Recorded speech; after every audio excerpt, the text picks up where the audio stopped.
Hello guys, welcome to my channel. My name is Rohit. स्वागत है आपका मेरे यूट्यूब चैनल पर। इस वीडियो में हम डिस्कस करने वाले हैं कि कौन कौन से ऐसे सिम्टम होती हैं जिसको पहचान के आप लंबे लंबे और बड़े बड़े टेस्ट को बचाकर एटलीस्ट अपने आप से ये पता कर सकते हो कि आपको आईबीएस की समस्या है। दो चार चीज़ें तो करते हैं डॉक्टर, जैसे एलएफटी कर लिया, आपके पेट के लाइपेज माइलेज को टेस्ट करने के लिए डाल दिया, लिवर का अल्ट्रासाउंड या अल्ट्रासोनोग्राफी करवा के देख लिया कि लिवर में कोई प्रॉब्लम तो नहीं है, खाना डाइजेशन में, एसजीपीटी एसजीओटी, ये सारी चीज़ें टेस्ट करवाते हैं।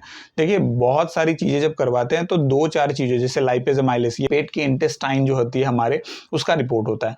तो अगर लाइपेज माइलेज देख लिया आपने बहुत, और इसके अलावा आपने एसजीपीटी एसजीओटी करवा लिया, आपने लिवर का अल्ट्रासाउंड या अल्ट्रासोनोग्राफी करवा लिया, इस तरह की रिपोर्ट अगर आपने करवा ली है और अगर आपको लगता है कि ये सारी रिपोर्ट नॉर्मल आ रही है, डॉक्टर फिर भी कंफ्यूज है, तो आप समझ लीजिए या खुद से एक बार उनसे बात कीजिए कि आपको आईबीएस की समस्या तो नहीं है। और अपने आप को ये बताइए उनके सामने कि आप लंबे समय से मानसिक रूप से जूझ रहे थे या किसी एंटीबायोटिक इस तरीके से खा लिए थे जिसकी वजह से पेट में इस तरीके की समस्या हो रही है। क्योंकि डॉक्टर को ये सारी चीजें पहले से बता देना आपके लिए ही फायदा होगा, क्योंकि अल्टीमेटली वो बहुत लंबे सारे टेस्ट को करने से वो आपको बचा सकते हैं। अब हम बात करते हैं किस तरह के सिम्टम होती है आईबीएस में। देखिए, सबसे पहले होता है कि आपकी नींद में प्रॉब्लम होगा, आप सो नहीं पाओगे ठीक से, सो जाओगे बट सोने के बावजूद रात को फिर भी किसी ना किसी कारणवश दिमाग हर चीजों में चलता रहेगा।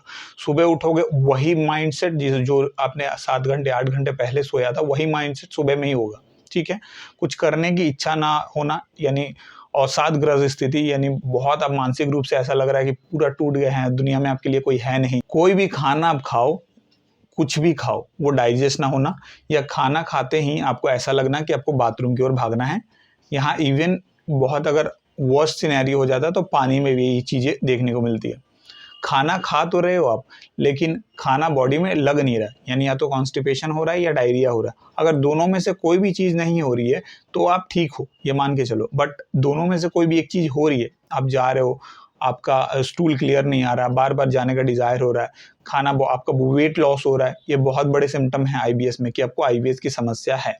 ओवर थिंक करना, कोई भी परिस्थिति हो, अच्छी हो बुरी हो, किसी भी तरह की परिस्थिति हो, इसको ओवर थिंक करना, हर चीज़ों को बार बार मल्टीपल टाइम में सोचते रहना, इस तरह की कुछ समस्या होती है जो आईबीएस में होती है। अगर आपको इस तरह की समस्या है तो अब मान लीजिए आपको आईबीएस की समस्या, कॉन्स्टिपेशन हो सकती है, डायरिया हो सकता है, कुछ भी हो सकता है।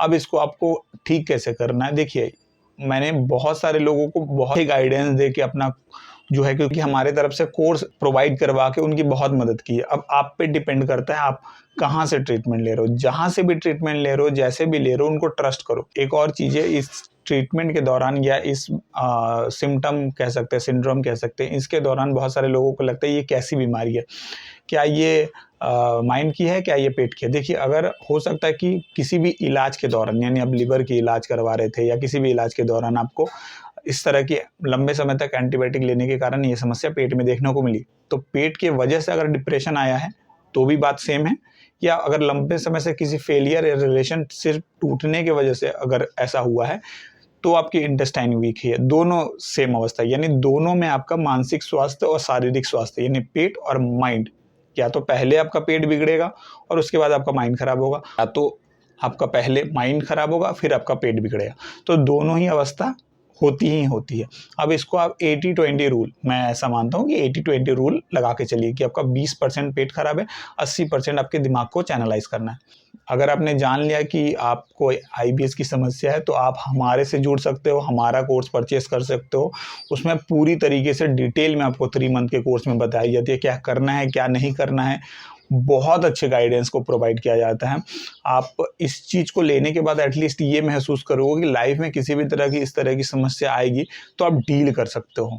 बाकी आप अगर नहीं परचेस कर सकते हो तो अपने यहाँ पे किसी भी गवर्नमेंट हॉस्पिटल में आप अपना इलाज करवा सकते हैं, और आपको ये मान के चलना पड़ेगा कि दवाई के साथ साथ अपने पेट का भी ध्यान रखिए, अच्छा फूड खाइए, आप वॉक पर निकलिए, आप अपना जो है कि मानसिक स्वास्थ्य का ध्यान रखिए, आप मेडिटेशन कीजिए, आप हेल्दी रिलेशन बना के रखिए, दोस्तों से मिलिए, घर से बाहर निकलिए। ये बहुत इंपॉर्टेंट है, क्योंकि घर में रहिएगा, सोचते रहिएगा, यूट्यूब में स्क्रॉल करते रहिएगा तो ज़िंदगी वैसी ही आपकी तबाह हो जाएगी। तो कृपया करके इन बातों का ध्यान रखें।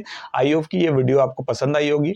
अगर पसंद आई है तो कृपया करके इस वीडियो को लाइक, शेयर और हमारे चैनल को सब्सक्राइब करके जाइएगा। मिलते हैं हम आपसे नेक्स्ट वीडियो में।